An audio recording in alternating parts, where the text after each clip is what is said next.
At the helm of that particular period is President Zuma. And now he's opened a party, he's calling itself Mkondo Wesizwe. You know? What was the purpose of this comrade?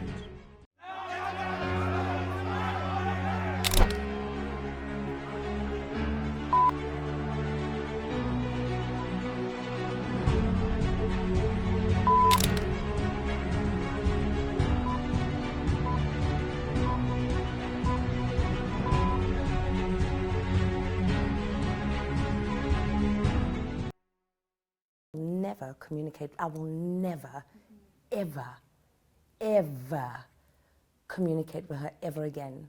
Ever. She's dead to me.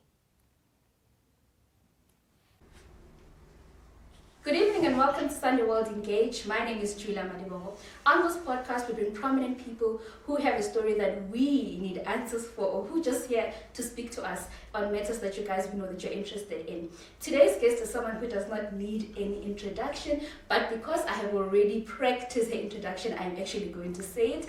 She's a thespian in her own right. She's an actress, a singer, and someone who's been in the industry for over 26 years. Older than most people who are watching today. So I'm just going to give her an opportunity to introduce herself or say hi to our people.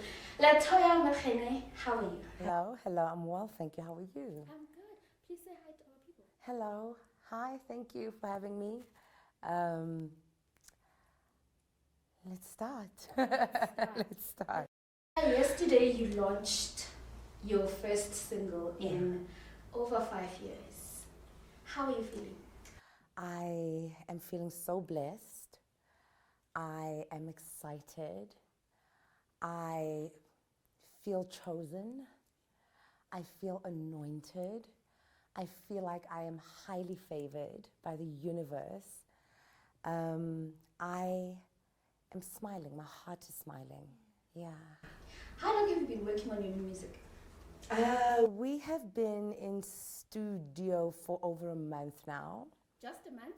Over a month. Yes. So we're still pushing hard in studio. We're not done yet. Sure. Yeah.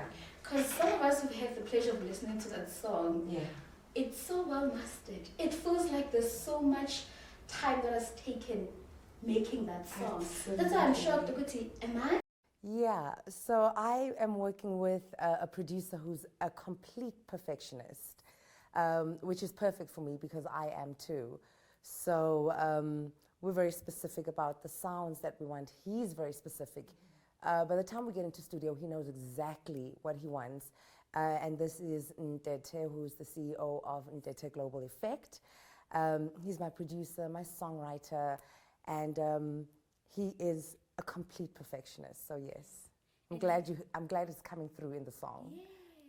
And yesterday you touched a bit. So when I keep saying yesterday, she had a special signing yesterday, special signing event yesterday. The signing to a new company, Ndete Global Effect. Yes. Tell us a bit more about your relationship with Ndete. My relationship with Ndete, he's a brother. He is a friend. He is a business associate. He is someone that I respect very much. He's someone who is so knowledgeable about his craft. He's a visionary, you know, he knows what he wants, he sees what he wants. And believe me, he's gonna get what he wants. So my relationship with him it's a very deeply respectful relationship. And it is also a very, I think we are in a space, because we're such spiritual people, he's also a very spiritual child of God. We both are aware of the fact that this is divine intervention. We didn't just come together because we brought ourselves together or because our egos brought each other together.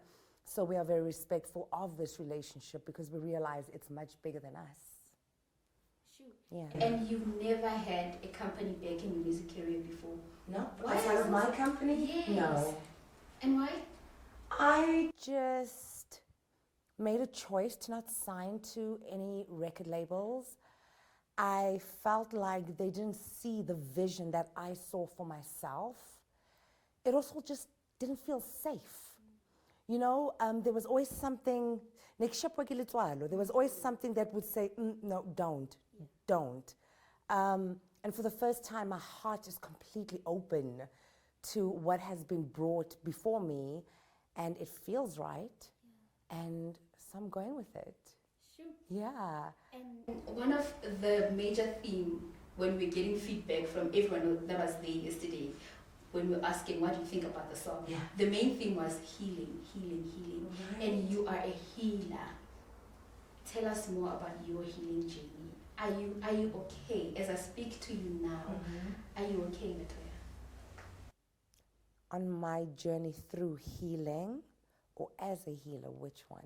Let's start with as a healer, and then we'll go to your journey healing. As a healer, I've always believed that music is just that. It's an extension of my work as a healer. And so I love the fact that this is the feedback that I'm getting from you, that everyone was saying healing, because music is just that. Melody is supposed to strike a chord within you. Melody is supposed to make your body vibrate in a certain way, and those vibrations should have a certain effect on you. And those vibrations could be healing. Sometimes you can listen to a song that makes you very angry because it just doesn't have the healing vibration. As a healer, I'm glad to have that feedback because my music is an extension of my work as a healer. Yeah. When can we expect your song or your album to come out? I don't know. I know we are working on it. The single will drop very, very soon, probably less than a month. The album you'll get after the single. Okay. We don't want to be rushed through the process, but we also realize there's going to be a very big demand for the full album after the single drops. So we've got to work beautifully and quickly. Yeah. So let's touch on your journey to healing. We've read so many things about you in the media in the past few months. Let's start with asking you, how are you? Once again, you haven't answered that part. I want to know. I'm doing well, Gogo. I am doing much better than I have in years. I am more at peace than I have been in a very long time. I am breathing, but not just like breathing to stay alive. I'm actually taking deep breaths, and I'm grateful, you know? Sure. So let's talk about you leaving Generations. Let's start there. Why did you leave Generations? You know, sometimes we need to make very difficult decisions when we want to progress to a certain stage in our lives. Generations was absolutely amazing for me. I love my work as an actor. And it gave me a sense of security. But sometimes but that security came with its own sacrifices. So I was sacrificing being able to be in studio and recording music. I was sacrificing films, you know, roles that I was getting headhunted for in the film industry because I was on a first call basis, and contractually I was, you know, on a first call basis with Generations. And so it just made spreading my wings a little difficult. And I had to sit with myself and ask myself if I'm okay staying here and having the security, or am I ready to take a risk that might not give me the full financial security that I want, but it's going to allow me to take steps towards the things that I need to do.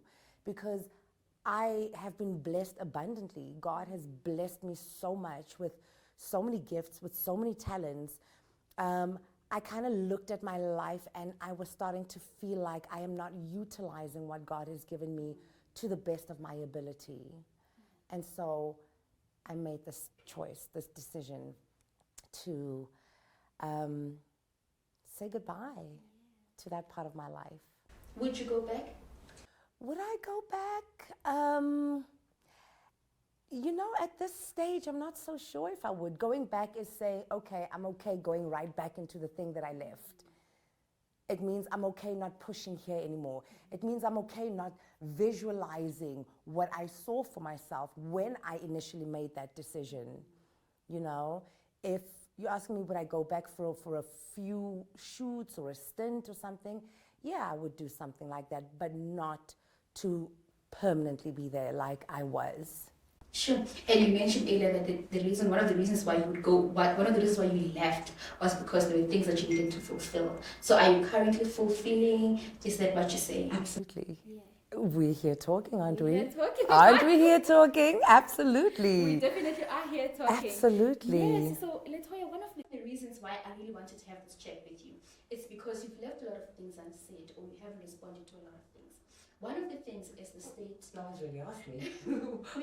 What was there to respond to? Things were said, no one bothered asking me, so? We are here to Yeah. ask you all the questions. So the first thing that I wanted to ask, Yeah. how do we address you? Last time most of us spoke to you, you were Mrs. Letoya Makhene. How do I address you? Letoya Makhene. Have you divorced? Not officially, but remember we were traditionally married. But even within traditional marriages, there has to be an official divorce. Yeah, so the process is, we're still going through the process. At least I am. What do you mean I am? I am filing, Okay. yes. Why are you filing? Why are you separating from your wife? There's, you know, sometimes we need to embrace when something has come to its end. When something has reached its end, it's okay to let go and let God. It's okay to not hold on anymore. It's okay to choose your sanity, your mental health, your physical health, your peace over the war and the turmoil and the toxicity. It's okay to walk away. That's why. Sure. I want to get to what you've just said now, but first I want us to take it back a little bit. So 4 years ago, you introduced us to this amazing woman who was to be your wife. You guys looked perfect, and this is the first time you also came out to say, Hore, now, or not even now, but to openly say you are a lesbian woman. So take us back to when you guys met. How was the relationship when it started? Absolutely. I mean, everything that you saw in the media was what it was. It was absolutely wonderful. It was cute. It was happy. It was a wonderful experience until it stopped being that. And when you guys got married, would you say that you guys were ready? Absolutely not, hey? I think things happened too quickly. Far, far, far too quickly. The person that I am right now would, in comparison to the person I was then, would not let things happen so quickly. I'd take my time. Yeah, I'd definitely take my time. And also to anyone who's been in love, we all know how that works. Love does make you do things that you feel you are ready for. Stupid things. Whimsical, out of this world, crazy decisions. That is love. So then, at what point of your relationship did you start seeing things and you were like, Letoya, you're stupid? Very early, actually. Even just before the wedding. But you see, that's the problem with being me. I'm such a healer naturally that I thought that over time and as we work through things and as we engage more, we might be able to heal these little red flags that I was seeing. Yeah, hey, but sometimes people just need to know when to throw in the towel, hey? Sure. What flags are these? Because we didn't see anything on social media. You guys looked amazing. Of course I didn't see anything. Because for me, number one, you were saying to me just now, Julia, I'm so happy you took this interview because you never do these things. I don't know if you noticed, and I think you did, prior to my relationship with Lebu, I have always been a very private person. I'm very private. I love my privacy. I know my life is, I'm a celebrity. My life is celebrated in the public eye. And, but I've just always been protective of my private space, and I've done a very good job of it. This big coming out party happened in this relationship because it's something that she really wanted. You know, she wanted it. She was hungry for it. She was hungry to put us out there. And as much as I had moments where I'd be like, oh, maybe we shouldn't, I'd allow her to convince me why we should, you know, and I would respect her because she's someone who has a media she has a media background. And so she would give me all these clever reasons as to why we should do things in a certain way, and I'd be like, okay, well, you know, you're the expert here. It's fine, let's do it. Yeah, but I should have been firmer. I should have followed my gut. I should have said, this doesn't work for me, you know? So at the time, you've been in the industry for 22 years. At that time? Yes. At which time? That time? Yes. No, at that time I was a sangoma for 22 years. Honey, I've been in this industry since the age of 9 officially. That's, gosh, how many years is that? Can we count? It's going to take us a long time. Yeah, I've been in this industry 30-something years, yeah. Yeah, it's been a while. It's been a long time. But Ubunyanga, 23 years. I think that's where you get in the 20. Yes, yes. So how did you meet Lebo? My dad had a gig. And it's a gig that she invited him to. She was doing like some birthday celebration for a grandmother. My father asked me to come along with him, and I did, and then we met. Would you say your relationship was rushed, maybe because you're also in a vulnerable state, because you had just left your marriage? Absolutely. Absolutely. I think everything was rushed. But my life, I don't know why my life kind of has worked out like this. You know, I realized, and I was telling my sister the other day, I was like, there's a trend in my life, and I'm not understanding it, but I think I'm the one person who can put a stop to it. Yeah. Since the age of 20, I've been married. I got married to my first husband at the age of 20. I was divorced from him for a very short time before I met my second husband. And then I was only divorced from him for like 3 months before I met Lebu. So something happens. It's like people meet me and they want to marry me now. Ba batla lenyalo le mpatla mo. Ba batla bana ke lenyalo, and le nna ha ke na o Julia hle. What are you thinking? I go where, mind you, hi Julia. I'm trying very hard to be, not to be judgmental, Ay, but you're taking it there. Ay, Maralina. Hi, Bo, let's I can. And then I was like, Yera Pauline, wie wat ne? I don't think I've ever been single. So yes, I've got to take responsibility for my actions. I go with it because I love love. I love to be loved and I love to love. That's just who I am. It's in my nature. But it's okay to not commit so quickly. Wait a second, I know, boy. Listen, fundi. So the next one is not going to come anytime soon. I can't say it's not going to come. Okay, I'm not going to commit to anyone anytime soon. But the same thing is happening. Like, people want to date me, but already people are talking marriage and children, and I'm just like, Alia. Yeah, no, but this time I'm doing the whole runaway bride kind of a thing. I am learning that it's okay to spend time with Toya. Yeah. It's okay to grow a relationship with Toya. It's okay to love Toya. It's okay to be in a position where I can just decide I want to go on holiday and not have to have a partner next to me that I've got to consider. It's okay for me to relearn Letoya what Toya likes, what she doesn't like, what are her favorite foods, what's her favorite music, because I am so considerate of the people I am with that my life revolves around them. And so you lose yourself in all of that.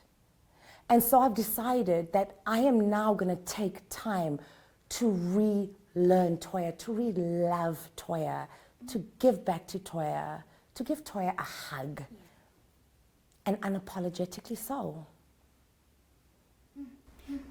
When was that moment where you said, it's enough, I am leaving this marriage? You know how they say a woman has left before she's actually physically left? Yeah, no, I had already left. And I remember even having a conversation, with my ex to say, you know, you say, like, I am too young because you're 10 years older than me, because I'm trying to engage you on something. Baby, whoa, don't step in there.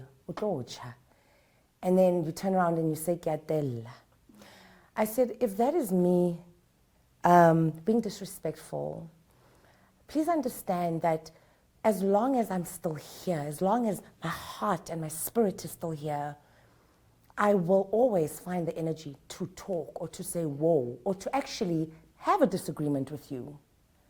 But the day I start keeping quiet is the day you should be very scared, because chances are I've left.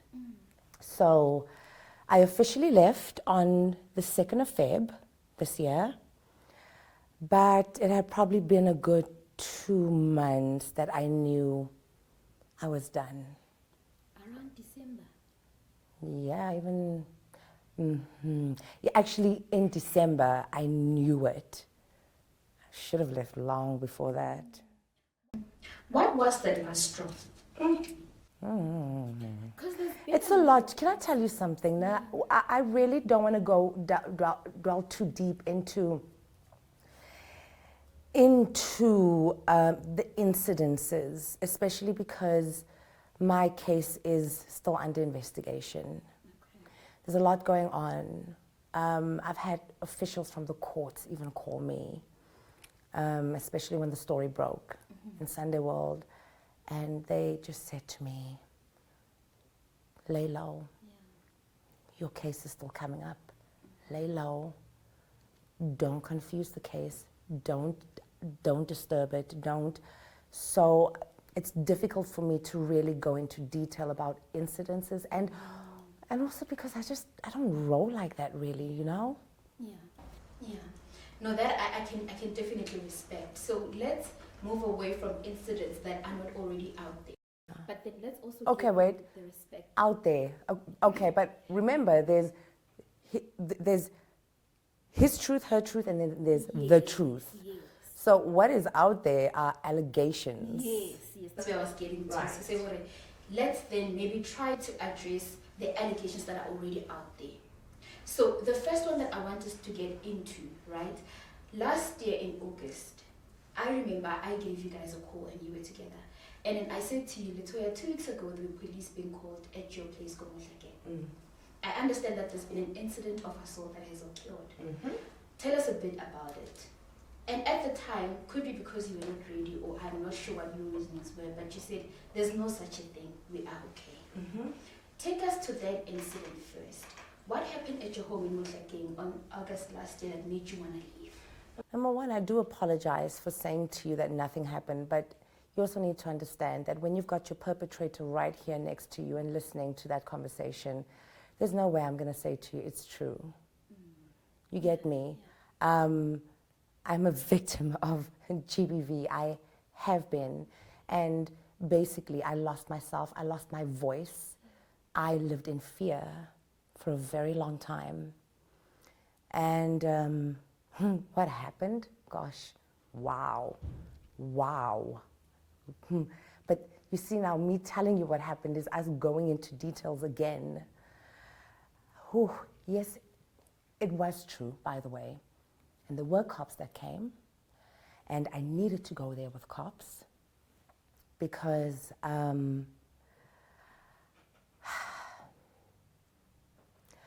needed my things. I didn't even go with cops because I'd opened a case, but I did run away. I ran in the middle of the night. I ran for my life. I ran and I could hardly see where I was going because my eyes were shut and swollen.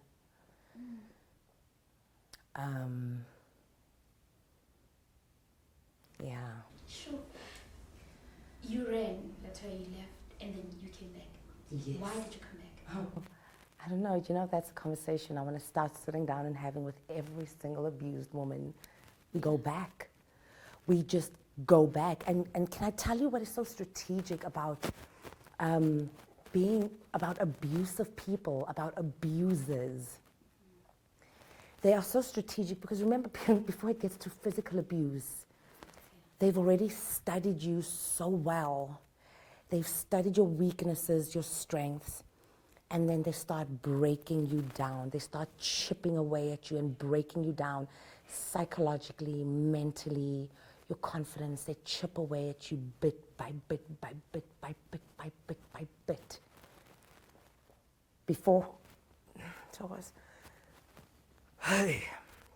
the physical abuse even starts, they know that they've done that, so that by the time they get to the physical abuse, you're looking at yourself and you almost feel like you can't go, you can't leave, you can't go left, you can't go right. They're so strategic. They even start isolating you. They isolate you from friends, family, anyone that they can see is a support system, which was happening to me, which had already happened by the time the physical abuse started. And believe it or not, as much as I was the main breadwinner in the house, I was the main breadwinner, I still felt like, how am I going to live without this person? Where am I going to start? What am I going to do? It is so psychological. It is so deep. Yes, we do keep going back. It's almost as if, I don't even know how to explain it. It's conversations that should be had. I'm just glad that I'm alive to tell my story. How many women are not alive to tell their story, Julia? How many women are having their story narrated for them? Because they're not alive to tell their story. Sure. How I'm still sitting here is God's grace. With what I went through, how I am still sitting here and able to tell this story is God's grace. I shouldn't be here. Because I wasn't being done this to. It was violent. Letoya, I'm very appreciative that you are literally one of the first women to come out to speak about GBV in same-sex relationships. We hardly speak about that because women are soft, women. Apparently, it happens more than anything in the LGBTQI community. Apparently, abuse is more rife in the LGBTQI community. And a therapist once told me this. And you know how this therapist got to this conversation? I happened to be on stage about to sing. But it was one of those intimate little setups, you know? And as my band is playing and I'm about to start singing, the audience watches me getting pulled off stage by my hair, but getting pulled out of the door. No. And I'd be like, what's going on? What's going on? No, she's had a fight with her friend and therefore she wants to leave. And it took someone in that audience to say to me, and in that moment I refused to leave. Even the owner came out and he said, if you want to go, I understand. If you want to go, I understand. And I said, no, I made a commitment. Just give me 5 minutes. Let me pull myself together. I'm getting up on that stage. And I got up on that stage and I sang. And it took a therapist in that audience to say to me, give me a call. this is my number. I don't know if you know, but abuse in the LGBTQI community is worse than heterosexual relationships. And I was mind blown. I'm sure you're sitting here and wondering, but like, that was such a public incident. How come it never came out? Can I tell you, I keep saying, like, I keep saying this, why do these things never come out? Because there have been so many public incidences that just never make it to the media, social media, anywhere. And if people do go out and they talk about it, I think their respect for me is just so deep that they never say my name. So someone did, after that incident where I got pulled off stage, another high-profile figure, personality, went onto her Twitter and started talking and talking and talking. And when you know what, when you know that she was talking about what she witnessed, but she never once said my name because of that respect, Yeah. So now you also touched earlier that the abuse starts in the mind before it gets too physical. Absolutely. So the physical starts in private. Then when in your relationship did it start becoming public? Right. When 2022, about 2022. Is it with the stage incident? No, prior to that. There's been more incidents where you were assaulted in public. Why did you not go to the police in any of these incidents?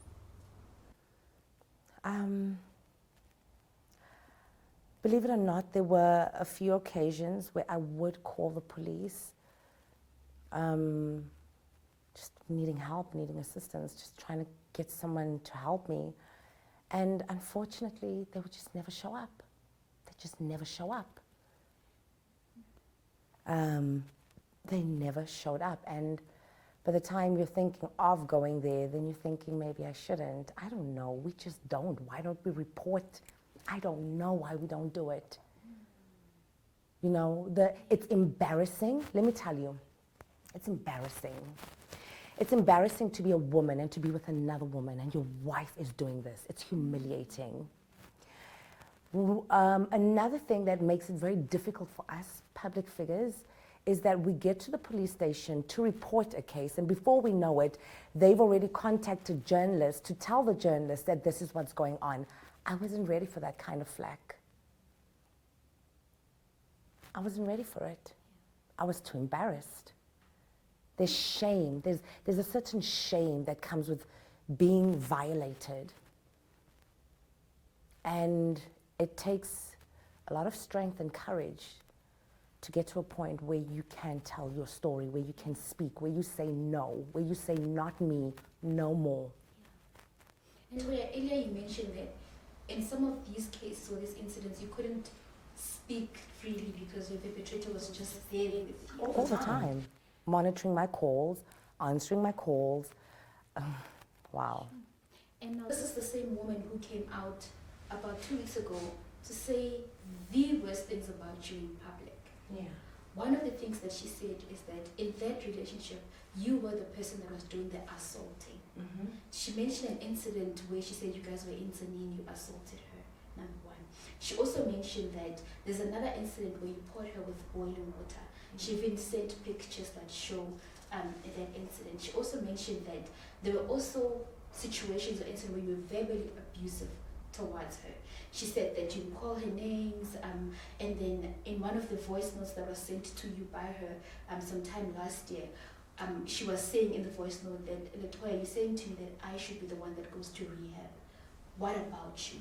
So she's been mentioning so many things about you in the public when you were in a position where you were just wanting to protect her, or she just made you feel like you are too scared to speak out. So in all of these things that she's been saying about you, starting with the assault incident, did you assault Lebo? I've never assaulted her. If anything, I was the one on the floor covering my face, just trying to cover up parts of my body.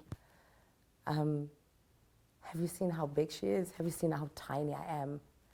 Like how?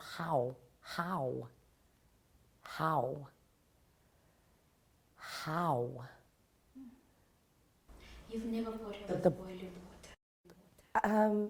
Do you know what? This is the funniest thing. So like, as I read this, I was perplexed. I was perplexed because we know what happened to her. Her and I know that she hurt herself, burnt herself in bringing injury to me. Like, what she has on her arm is nothing in comparison to what she did to me, in comparison to what I'm hiding on my body. Pictures I haven't shown anyone. I've become so confused about everything. What happened on this day? I was taking a nap and I was woken up violently.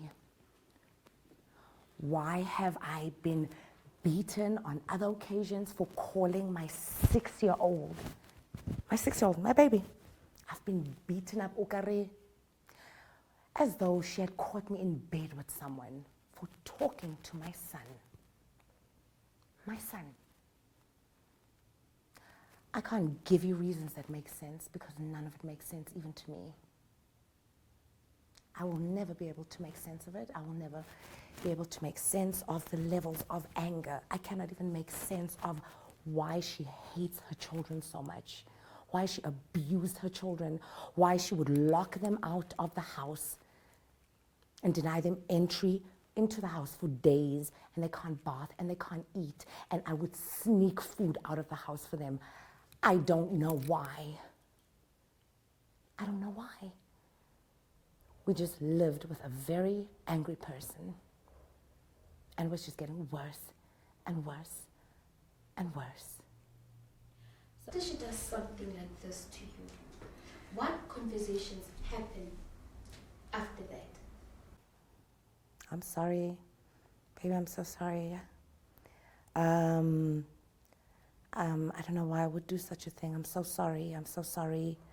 But then in the same breath, as soon as she burnt me, she has already called people. So she always had this thing. She was always like 2 steps ahead. And she was already, she always had an alibi planned. It's very sick, actually. Already called people, already made calls to tell people, oh my gosh, can you believe it? Toya has just burnt herself with hot water. This is your family. She's already telling them. She's already, I haven't told anyone. In hospital. How long were you admitted for?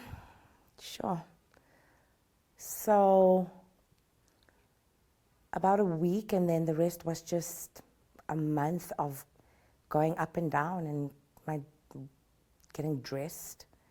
But this has been a long healing process. November, December, January. By Feb, I was still in pain. March, about April is when I finally felt like I'd healed. So it happened last year, November. Mm-hmm. Just a month before, or 2 months before you left, but you're saying that emotionally you're already out of the relationship. Mm-hmm. Sure. Letoya, My hair. Do you remember I cut my hair? You cut your hair. I'm glad the hair is back. Thank you. This is you coming back.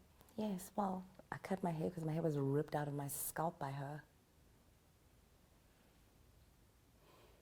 What had happened? But nobody talks about that. Oh, that was the day I called my son, by the way.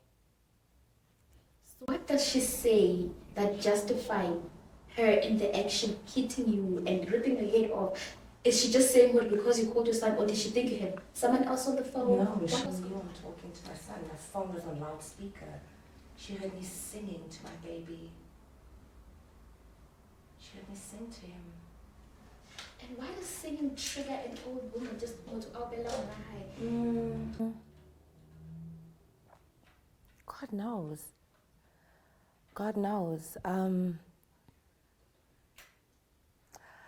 You know, I had basically been living with my little baby, and I ran one day, almost a year prior to, actually last year was what, 2023, in the beginning of 2023, around Feb. There was another incident, and she was just abusing me, and my little baby was so tired. He just walked into the room and he said, "Stop hitting my mommy, stop." And she pushed him against the wall. And I took my baby and I ran. I just ran. I ran. And at that time I was going through like a custody battle with his father. And I made a decision. I just thought to myself, this kid is not safe with me. And I took my baby and I took him to his dad. And I said, please take care of him. Because I didn't trust myself. I didn't trust if I was going to finally leave, or am I going to still go back? But I needed to protect my child, even from me as his mom.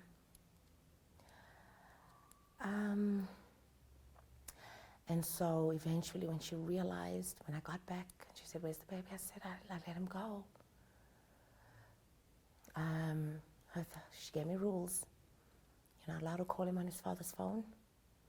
We will buy him his own phone. Oh, okay. And then a month went by, 2 months went by, and 3 months went by, and the phone wasn't getting bought. And I'd say, okay, since I've got this little phone, I can give this phone to him, and then we can get me another phone. No, we need to get him a proper expensive phone that he's going to use while he's there by their house. So one night I was just tired of not having spoken, just not speaking to my baby, and so I called him on his dad's phone. And that was the trigger. It's a lot. It's really a lot. It's a lot. Sure. That you are, I can't even say you're sober-minded because I'm looking at you and you're very emotional. But now that when you think about everything that's happened, do you think that it would have helped if you took a bit of time maybe to know this person? Absolutely. When did the signs start showing? Very soon. You know, I saw that this is quite a triggered person very early. I mean, I had my concerns, like when we got together and she said to me she's got 3 kids, but I've only seen the one. Where are your other kids? No, I hate them. I don't want them to come back. How do you say that about your own kids? You know, how does a mom say that? I hate them. And then I said, no, I'm sure this can be resolved. I mean, one was 16, for heaven's sake. And then COVID hit. And I started getting worried, and I started saying, this is not okay. You know, we're living here with my children, and your one baby girl. Are you not worried about these kids? We've got a pandemic. So I made it my duty to look for them, and found them, and she agreed we can stay with them. And I thought maybe there'd be some mending and healing in their relationship, but I didn't realize I made a very, very big boo-boo, because she started saying to me, you know, I resent you for making us go out and find these kids. If they weren't here, I'd be so at peace. So the signs were there. You can't be a mother and hate your own children like that. You can't. There's something wrong. You know? Yeah. And there were moments when I would see she gets angry more quickly than anything I've seen before, but it was never at me, but she would showcase anger. So I saw the signs. I just never thought I'd be on the receiving end, you know? Why does she say that you are an alcoholic or a drug addict? Has she ever seen you do any of these things? Outside of me and her drinking together over a dinner table, she's never seen me take drugs, ever. Ever. Ever. But you're right. There is that recording. I'm surprised there's even a recording where I said to her she must go to rehab, because that was after that time when I left. That incident you're talking about when the cops came, I had left that time. And she kept on calling me and saying, come back home, come back home. And my response to her was, no, I'm not going to come back home until you go to rehab. You need to go to rehab. You're already such an angry person. The alcohol just pushes you over the limit. So there was that conversation. So the only addiction that could be referred to in this relationship or in this union was the alcohol addiction. Like abuse of alcohol. Like copious and copious and copious amounts. And then she called me and she said, okay, no, I have stopped. And then I came back and she had stopped like for a few days. And then I guess she realized she had me right where she wanted me, so she went right back to it. Was the alcohol on both sides or just on her side? Or I just want to understand. Extremely on her side. But I did get to a point where I wasn't just having a glass of wine at dinner because I didn't know how to deal with this anymore. I didn't know how to deal with it. I didn't know what to do. So I would just sit in silence and have more than my normal dinner amount, except there was no abuse from my side. Abuse of alcohol. It was heavy. It was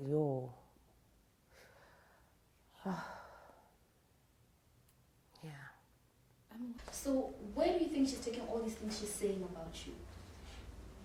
And why is she even saying all these things? Because she can. She's painting you as this angry person. Of course, but that's what abusive people do. That's what narcissists do.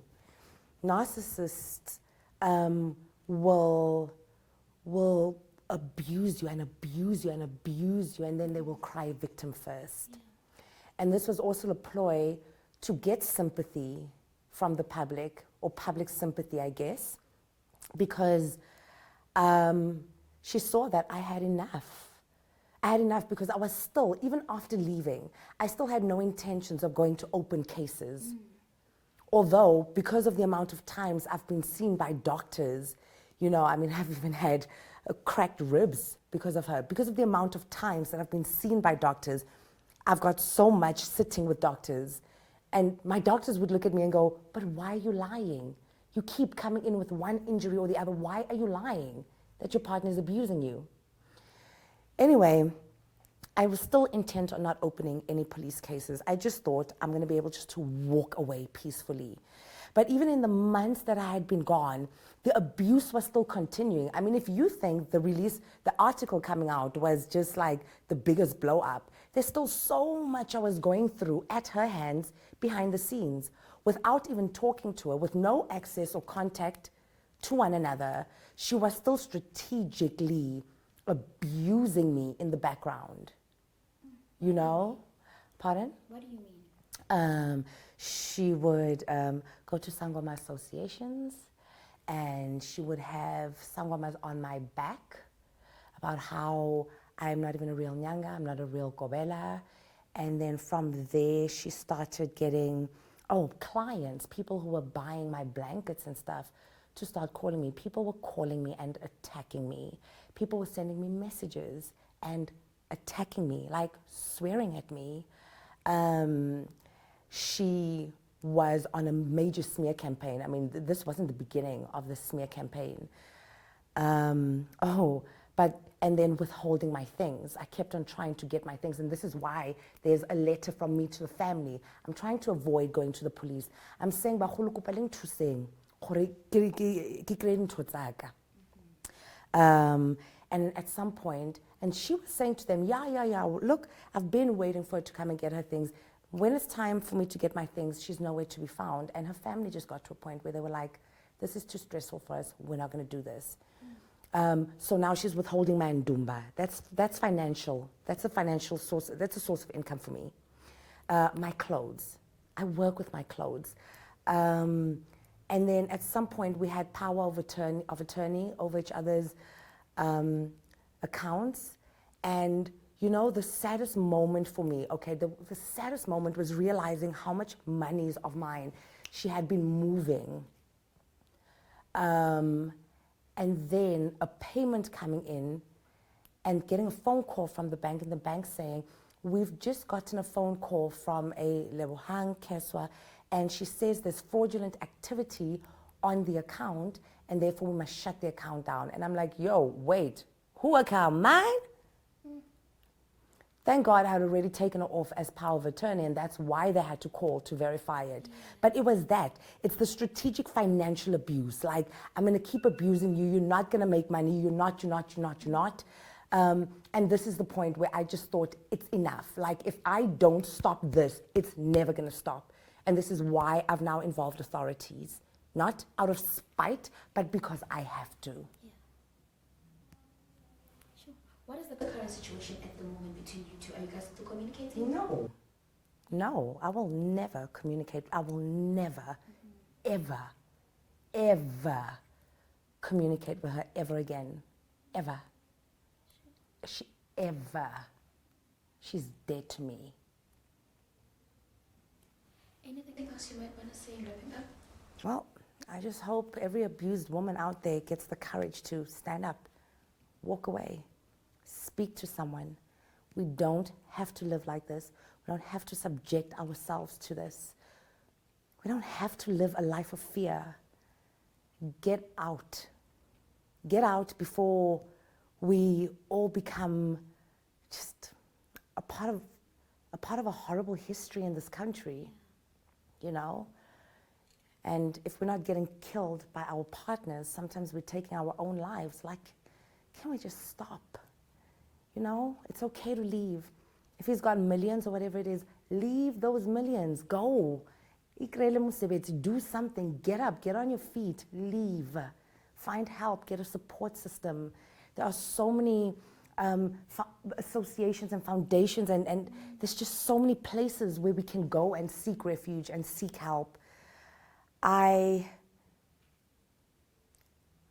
wish I did things differently, but I sympathize and I empathize with all the women in the world who are subjected to abuse, and I pray for you constantly. I pray for us. I pray for me, because even after we get out of it, the healing process it's a long one, but it can be done, and it should be done, and stand with God. Sure, Letoya, thank you so much for joining us. There's really so much I still want to ask, so much I still want to know, but unfortunately there's only so much we can cram into an hour. Thank you so much. Thank you. Sure, guys. This is it for today. Thank you so much for watching. See you on the next one.